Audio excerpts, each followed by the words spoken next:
Sekarang kita telah melewati ratusan purnama dan ratusan bulan kemanapun kita pergi tidak ada yang menghalangi. Memang betul hari-hari ini 4 bulan yang terakhir mungkin banyak di antara kita income-nya itu menurun drastis. Ada yang 50% menurunnya, ada yang 70% menurunnya. Tapi pastikan bahwasanya sebelum 4 bulan pandemi ini kita lewati, berapa ratus persen yang sudah kita peroleh dalam kehidupan. Yang dulunya tidak punya motor, sekarang punya motor. Yang dulunya tidak punya mobil, sudah punya mobil. Yang dulunya tidak punya rumah, dia punya rumah sebelum pandemi itu datang. Dan itu menunjukkan kepada kita bahwasanya ujian yang Allah berikan kepada kita dengan pandemi ini hanyalah seujung kuku. Adapun nikmat yang Allah berikan kepada kita seluas samudra, sesungguhnya yang seujung kuku tidak boleh menenggelamkan semua nikmat besar yang Allah sudah berikan pada kehidupan kita. Orang yang beriman itu identitasnya banyak, orang beriman itu karakteristiknya banyak. Dan salah satu di antara identitas dan karakteristik orang yang beriman, mereka yang tidak pernah kehabisan alasan, mereka tidak pernah kehabisan materi untuk selalu bersyukur. Terutama ketika kita sudah dimudahkan pada setiap kebaikan kita, setelah Allah menyempurnakan sandang, papan, dan pangan pada kehidupan kita, Allah ternyata menyempurnakan dengan kemudahan kita untuk beribadah, salah satunya mengadakan tausiah kolaborasi dalam kesempatan pagi kali ini, dan semua itu terselenggara karena nikmat besar yang Allah berikan pada kehidupan kita. Seluruh saudara-saudara dan sahabat-sahabatku yang semoga Allah rahmati dan Allah berkahi. Kalau kita mendengar kata kekuatan, selalu kita membayangkan bahwasanya kekuatan itu identik dengan sesuatu yang sifatnya besi ataupun pedang. Kalau kita menyebut kekuatan, yang terfikir oleh kita peluru, rudal, mungkin pedang, mungkin adalah tombak. Dan itu yang selalu kita bayangkan ketika menyebut kata kekuatan. Padahal itu memang betul, itu adalah kekuatan, tapi sejatinya kekuatan bukan hanya yang selalu identik dengan besi dan tidak selalu identik dengan tombak ataupun pedang. Tapi sesungguhnya ada kekuatan yang tak berfisik, kekuatan yang sifatnya tak berwujud dan raga, tapi ia sesungguhnya mampu untuk menggerakkan kekuatan besar, yaitu adalah yang disebut dengan doa. Dan itulah yang kemudian kita harus mengerti, karena seorang mukmin itu mereka mengenal dua, yaitu adalah mereka mengenal yang namanya kekuatan fisik, tetapi mereka juga mengenal kekuatan non-fisik. Kekuatan non-fisik itu adalah kekuatan doa. Makanya sesungguhnya doa, maka sesungguhnya orang yang berdoa itu mendapatkan keridhaan dari Allah Subhanahu wa taala. Karena orang yang berdoa itu berarti dia telah mengimani bahwasanya Allah itu sempurna dan perkasa dalam segala sesuatu. Karena doa itu bukan sesuatu yang biasa, doa itu bukan sesuatu yang remeh-temeh, doa itu bukan sesuatu yang sifatnya recehan. Tetapi justru doa itu menegaskan bahwasanya kita telah beriman kepada Allah yang Maha Perkasa. Konsekuensi ketika kita mengimani bahwasanya Allah Maha Perkasa dan Maha Berkehendak atas segala sesuatu, pasti orang yang telah mengimani bahwasanya Allah itu Maha Berkehendak dan Maha Berkuasa atas segala sesuatu, dia akan berdoa kepada Allah. Makanya orang yang dia tidak berdoa kepada Allah sejatinya mungkin dia minim keimanannya, mungkin tipis ketakwaannya, ketika dia tidak mampu mengimani bahwasanya Allah itu Maha Perkasa dalam segala sesuatu, yang menjadikan akhirnya dia tidak berdoa kepada Allah. Jadi orang kalau sudah banyak berdoa ketika dia meminta kepada Allah, berarti salah satu makna yang kita pahami ketika orang itu berdoa kepada Allah, dia sudah sempurna mengimani bahwasanya Allah itu Maha Berkehendak dan Allah mampu mendatangkan segala sesuatu dalam setiap urusan. Itulah yang menjadikan dia berdoa. Makanya orang yang tidak pernah berdoa itu dimurkai oleh Allah. Orang yang dimurkai oleh Allah itu bukan hanya pezina. Orang yang dimurkai oleh Allah itu bukan hanya peminum khamr. Orang yang dimurkai oleh Allah itu bukan hanya mereka yang berjudi. Orang yang dimurkai oleh Allah bukan hanya mereka yang mengalirkan darah.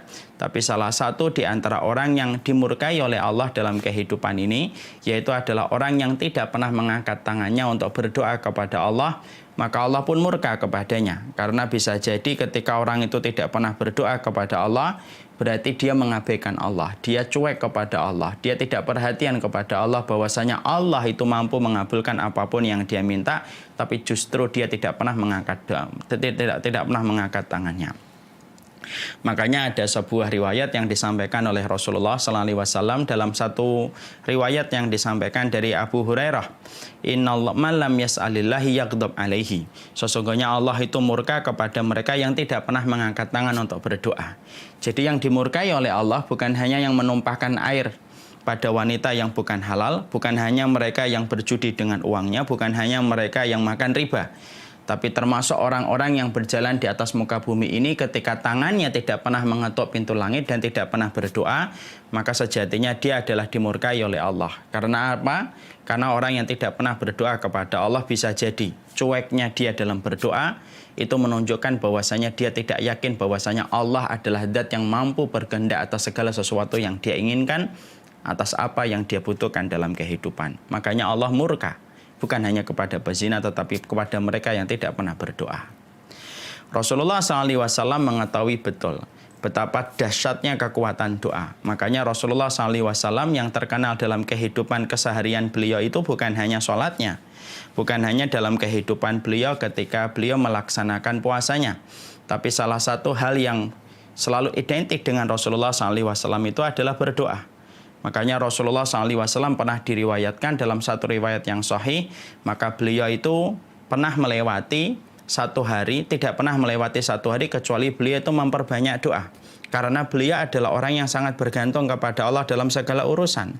Makanya dalam satu riwayat diterangkan Rasulullah pernah berdoa dari habis asar, tidak putus doa itu beliau panjatkan dan beliau tidak turunkan tangannya sampai kemudian berkumandang adzan maghrib. Barulah beliau itu turunkan tangannya setelah semua hajat itu beliau mintakan kepada Allah. Tidaklah Rasulullah menahan tangannya dari habis asar sampai kemudian maghrib, kecuali karena beliau butuh banyak kebaikan dalam kehidupan dunia dan akhiratnya, dan beliau tahu tidak ada yang mampu mengijabah, tidak ada yang mampu mengabulkan dan memenuhi semua kebaikan yang beliau inginkan dalam kehidupan dunia dan akhirat kecuali adalah Allah. Dan itulah yang menjadikan Rasulullah SAW pernah diterangkan beliau pernah mengangkat tangan dari habis asar dan tidak menurunkan tangan itu kecuali ketika berkumandang adzan maghrib.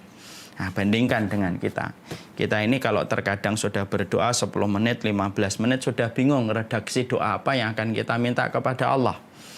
Karena seakan-akan bahwasanya semuanya itu sudah kita sampaikan. Padahal Rasulullah SAW justru betul-betul memperlihatkan kepada kita bahwasanya Rasulullah SAW itu sangat memperhatikan bagaimana intensitas beliau di dalam berdoa. Makanya doa itu membedakan antara sifatnya khalik dengan sifatnya makhluk itu adalah doa. Makanya kalau kita ingin tahu salah satu filosofnya doa itu maknanya itu apa? Sesungguhnya doa itu membedakan sifatnya makhluk dengan sifatnya khalik.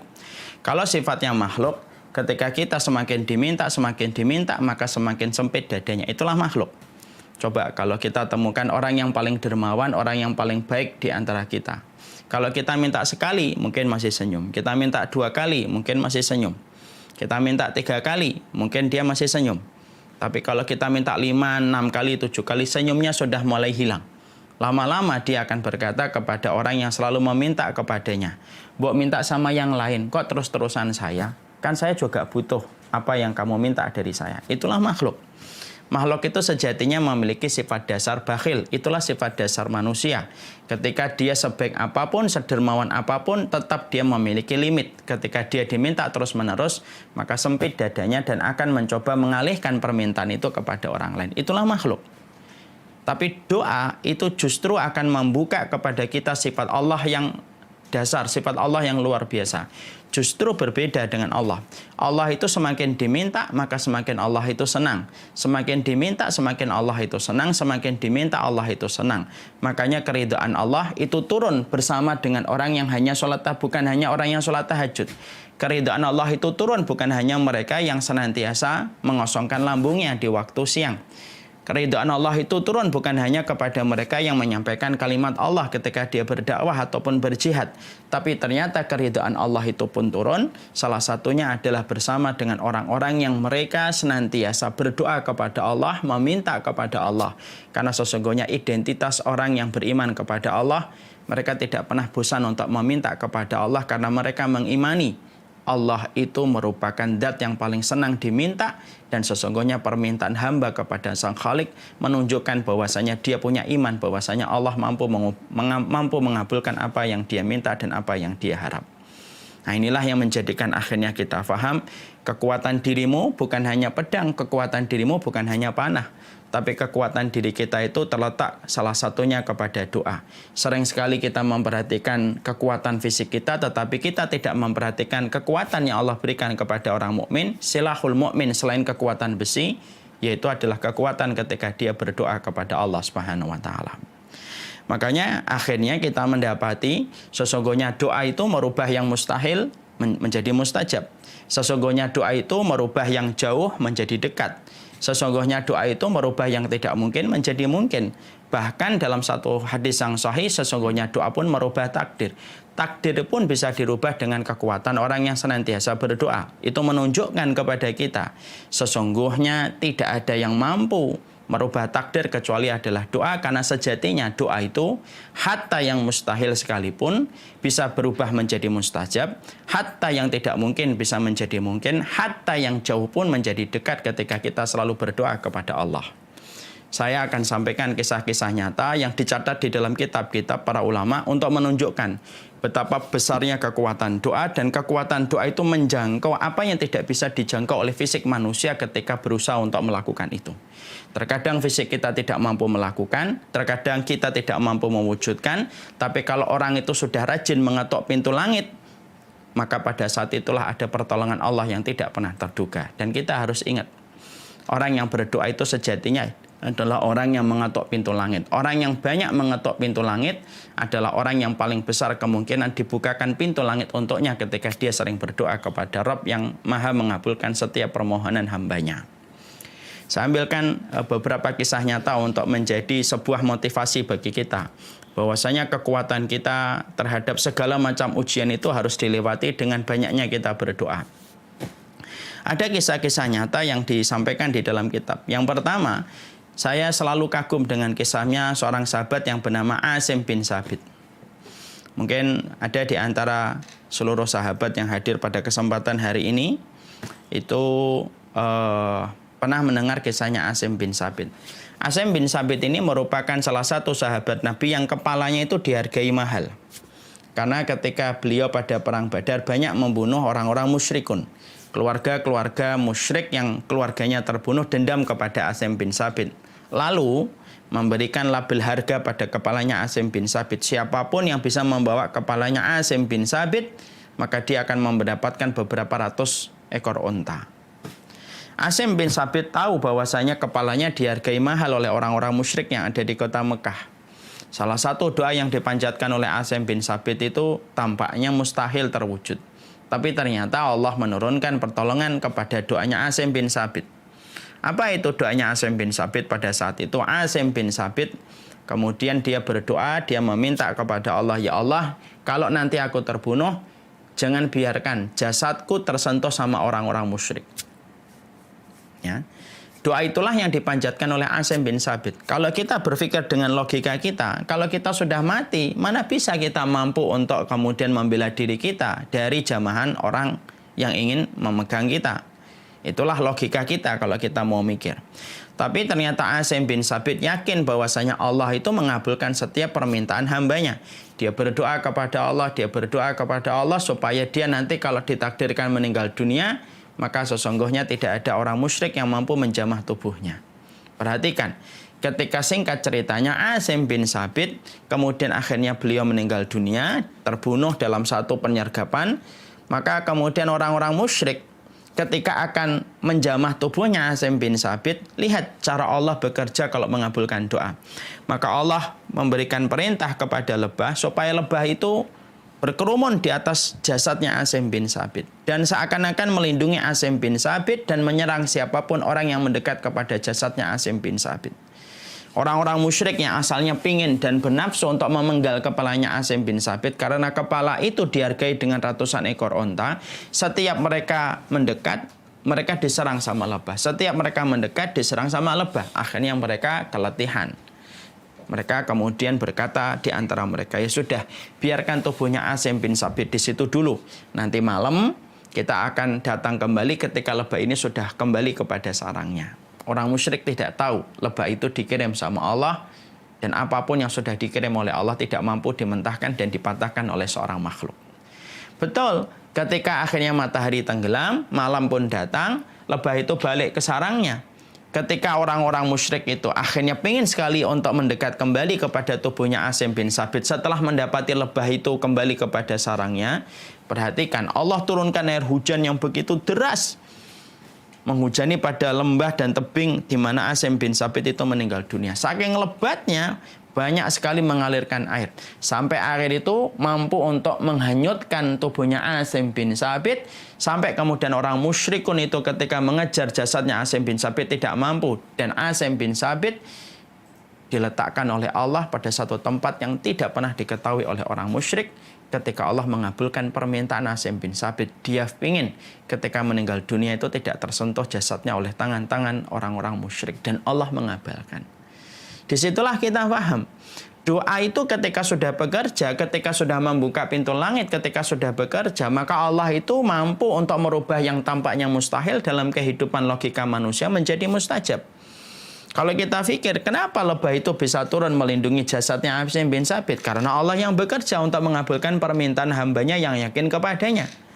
Kenapa kemudian hujan itu begitu deras? Airnya, debitnya bisa menghanyutkan jasadnya Asim bin Sabit dan menyembunyikan tubuhnya Asim bin Sabit pada satu tempat yang tidak diketahui oleh orang musyrikun. Kalau Allah sudah bekerja, maka seluruh makhluk tidak akan mampu mematahkan apa yang sudah dilakukan oleh Allah ketika Allah sudah berkehendak, dan salah satu kehendaknya Allah mengabulkan permintaan orang yang beriman. Disitulah kita akhirnya paham.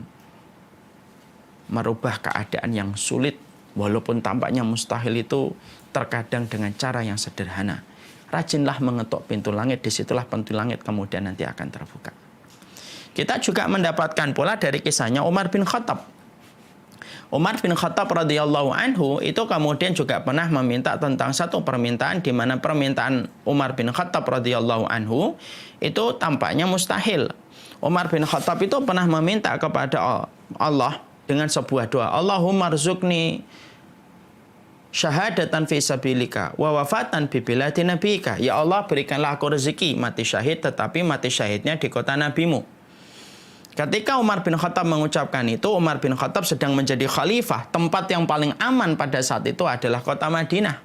Karena Islam itu ekspansi ke banyak tempat, kota yang paling aman itu justru Madinah. Tapi ternyata Umar bin Khattab itu berdoa, ya Allah, berikanlah aku mati syahid, tetapi mati syahidnya di kota Nabi, yaitu di Madinah saja, tidak keluar dari kota Madinah. Ada seorang sahabat itu lalu berkomentar terhadap doanya Umar bin Khattab. Wahai Umar bin Khattab, kalau engkau berdoa pengen mati syahid, ya jangan di kota Nabi. Karena sesungguhnya di kota Nabi sedang tidak ada jihad, tidak ada peperangan, sedang dalam kondisi damai. Bagaimana kamu meminta mati syahid tetapi di kota Nabi yang sedang tidak ada jihad? Tapi Umar tahu dia punya Rabb yang mampu mengabulkan apapun yang diminta oleh hambanya. Umar bin Khattab tidak kemudian memperdulikan ucapan sahabat itu. Dia tetap meminta dan tidak merubah redaksi doanya. Allahumma rzuqni syahadatan fi sabilika wa wafatan bi biladin nabika. Ya Allah, berikanlah kepada kami mati syahid dan berikanlah kepada kami mati syahidnya di kota nabimu, yaitu adalah Madinah. Dan ternyata Allah yang bekerja ketika mengabulkan doa tersebut. Allah yang bekerja, Allah yang mengabulkan sesuatu yang tidak mampu dideteksi oleh logika. Apa yang Allah kerjakan? Allah wafatkan Umar bin Khattab persis sebagaimana doa yang beliau panjatkan. Beliau akhirnya mati terbunuh, dan terbunuhnya itu mati syahid ketika beliau dibunuh salah satu musuh Islam, yaitu adalah Abu Lu'lu'ah al-Majusi. Lalu kemudian beliau meninggalnya bukan di Palestina, beliau meninggalnya bukan di kota Syam, beliau meninggalnya bukan di kota Mesir, tapi meninggalnya di kota Madinah, di tempat yang beliau minta untuk mati syahid, dan Allah mengatur mati syahidnya itu di kota Nabi, menunjukkan kepada kita bahwasanya kekuatan doa itu luar biasa. Ya. Nah, jadi kalau ada orang yang masih mengatakan, emang cuma doa cukup, loh. Ikhtiar itu tetap dilakukan. Tawakal tetap dikerjakan. Tapi bungkusannya itu adalah doa, dan doa itu merupakan perkara yang besar. Makanya kemudian kita juga mendapati sebuah kisah nyata kembali tentang kekuatan doa supaya kita tetap yakin untuk selalu berdoa kepada Allah. kisah 4 sahabat kecil yang mereka berkumpul di Hijr Ismail. 4 ini adalah, satu adalah Ibnu Umar, anaknya dan putranya Umar bin Khattab radhiyallahu anhu. Kemudian ada Urwah bin Zubair, ada Abdullah bin Zubair, dan ada Mus'ab bin Zubair. Perhatikan 3 pemuda ini. Abdullah bin Zubair berkata, "Ya Allah, saya ingin menjadi khalifah." Urwah bin Zubair berkata, "Ya Allah, saya tidak ingin jadi khalifah, tapi saya ingin menjadi orang yang didatangi dan diambil ilmunya." Lalu kemudian Mus'ab bin Zubair berkata, "Ya Allah, saya ingin menikahi 2 wanita yang solihah, yaitu adalah Aisyah binti Thalhah dan Sukainah binti Husain. Dan saya ingin menjadi khalifah di Irak." Kemudian Abdullah bin Umar saat itu berdoa dengan doa yang sederhana. "Ya Allah, aku ingin diampuni dosanya." Doa yang dipanjatkan di Hijr Ismail itu ketika naik ke langit, maka kemudian bekerja ketika Allah itu maha mendengar, dan Allah itu mendengar permintaan hambanya yang beriman ketika yakin Allah itu mampu mengabulkan apapun yang diminta oleh hambanya ketika hamba itu yakin. Perhatikan, Abdullah bin Zubair akhirnya menjadi khalifah. Urwah bin Zubair akhirnya jadi ulama. Kemudian Mus'ab bin Zubair menikahi 2 wanita yang dia sebutkan dan dia menjadi khalifah di Irak. Maka Abdullah bin Umar, kata Imam Adz-Dzahabi, saya berprasangka Abdullah bin Umar pun diampuni dosanya sebagaimana permintaan 3 sahabatnya yang dikabulkan oleh Allah ketika 4 itu berkumpul di Hijr Ismail. Inilah doa, inilah kekuatan doa. Makanya kalau ada seorang mukmin ketika dia rajin sholat, ketika rajin puasa, ketika dia rajin tawaf, tapi dia tidak pernah berdoa kepada Allah, miskin dan pelit ketika dia berdoa kepada Allah, tidaklah orang yang jarang meminta kepada Allah, kecuali ada salah satu kemungkinan bahwasanya dia tidak yakin bahwasanya Allah itu maha perkasa atas segala sesuatu yang diinginkan oleh setiap makhluk. Dan doa itu bekerja melampaui batasan-batasan dan limit yang dimiliki oleh setiap makhluk.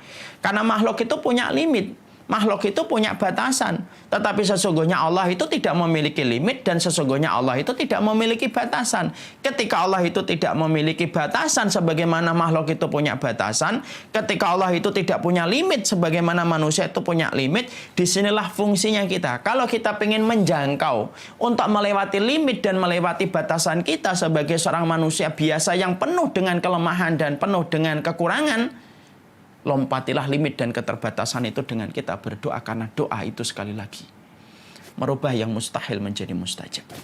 Bangsa ini ketika dalam kondisi yang semacam ini, kalau saya sering ditanya, apa yang kami harus lakukan Ustaz? Berdoalah di waktu yang mustajab sembari antum memperbaiki urusan perut antum, karena sesungguhnya doa itu merubah yang mustahil menjadi mustajab. Makanya saya sering menyampaikan, orang yang rajin mengetuk pintu adalah orang yang paling besar dibukakan pintu itu kepadanya. Kita kalau ngetok pintu, kalau sekali mungkin nggak dibukakan karena yang sahibul baitnya tidak mendengar. Tapi kalau kita rajin mengetok pintu terus menerus, maka lama-lama kemudian pemilik rumah akan membukakan pintu kepada orang yang terus mengetok pintunya terus menerus. Sama filosofnya doa, orang yang rajin mengetok pintu langit adalah orang-orang yang sejatinya akan besar dibukakan pintu langit untuknya ketika dia selalu meminta kepada Allah, ketika berharap kepada Allah. Allah itu bukan hanya murka sama pezina. Allah itu bukan hanya murka kepada peminum khamr. Allah bukan hanya murka kepada mereka yang membunuh dan berjudi. Tapi sejatinya Allah pun murka sama orang yang berjalan dalam rendahnya dunia ketika dia butuh banyak perkara. Ketika dia menjadi manusia yang memiliki keterbatasan. Tapi justru dia tidak pernah berdoa kepada Allah. Orang yang ingin melewati batasan, limit, dan segala macam keterbatasan kita selaku manusia. Kalau ingin melewati limit dan keterbatasan kita, ketoklah pintu langit. Kalau Allah sudah membersamaimu di dalam doa, kamu tidak akan pernah menduga hal besar yang Allah berikan kepada mereka yang yakin untuk selalu meminta kepada Allah. Barakallahu fikum.